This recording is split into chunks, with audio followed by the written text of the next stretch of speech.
Hi everyone! Welcome to the visual guide for the Qitana Ravel. This is the third leveling dungeon made available by patch 5.0 in Final Fantasy XIV Tomb Raider. Wait, no, that's not it. Well, let's just get to unraveling this dungeon's mysteries, and you can hound me about it in the comments or in chat if you squatch my stream. My name is MTQ, and I'll be your dungeon guide. In this first section of Trash, the Ronkin Dreamers will remain stationary and cause the walls to blast damage across each hallway. Players will have to use the two broken sections of wall in the middle of the hallways to hide behind and avoid the blasts of damage, all while destroying the Dreamer and avoiding his other AoE attacks. The rest of the Trash is pretty straightforward and nothing you haven't seen before. The first boss is Lazadal. Stone Fist is a heavy-hitting tank buster. Cooldown and shield through this is necessary. Sun Toss will target the ground underneath a random player. Move away to avoid damage. Lazadal's Scorn will deal high group-wide damage. Heal through this as necessary. Throughout the encounter, one of the Ronkin statues on the north edge of the arena will begin to glow. Players will need to move to the opposite side to avoid the incoming blast across that half of the arena. Standing in this blast will deal high damage and debuff you. When the boss casts Heat Up,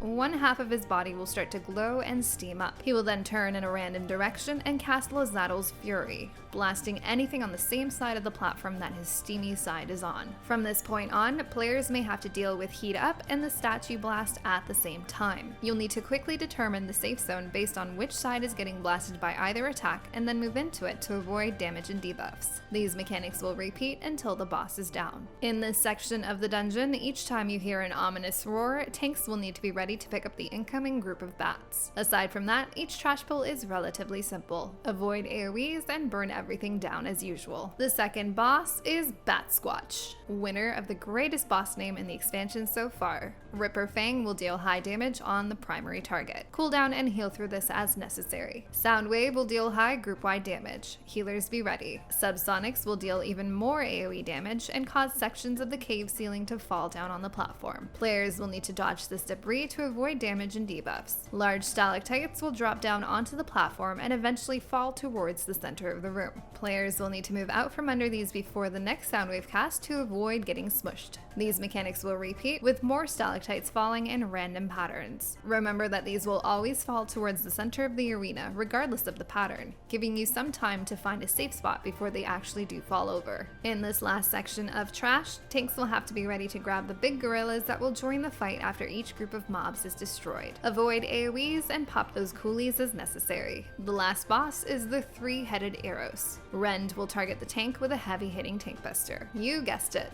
Cooldown and shield as necessary. Hound out of Heaven will target a random player with this pink tether. The boss will then charge at the affected player, dealing high damage and debuffs. To avoid excess damage, the affected player should run away from the boss until the tether changes color to purple, indicating that they are a safe distance away. This will minimize damage and avoid the extra debuff application. Glassolalia will deal group-wide damage. Shield and heal through this as necessary. Viper Poison will place a number of poison puddles down on the platform. Players will need to move away from these areas as they persist for some time. Immediately after, the boss will jump to the edge and cast Inhale, pulling all players into his hitbox in a straight line. To avoid getting dragged through the poison, make sure you position your character in such a way that there are no puddles between you and the center of the boss. Next up, Healing Breath will knock back all players away from the boss. Again, you'll want to position your character to avoid getting knocked into any poison puddles. It's also worth noting that knockback immunities will work for Healing Breath, but not Inhale, so plan those cooldowns appropriately. Throughout the encounter, the boss will leap to the north edge, face down the platform, and cast Confession of Faith. Players will have to pay particular attention to the three heads here. If the two outer heads are forming glowing purple orbs, and a player is targeted with this stack-up marker, you'll need to group up directly in front of the boss to avoid the AoE blasts on either side of the arena from the two outer heads. If the middle head is forming a large orange orb, and the players are targeted by these large circle AoE markers, you'll all need to move to the sides of the boss and separate to avoid overlapping the circle attacks and the large frontal cone attack from the middle head. An easy way to remember this is if you need to stack up,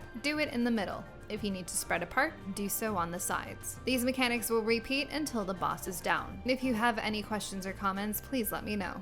Up next, we're heading down Malika's Well. As always, thanks for watching. Till next time.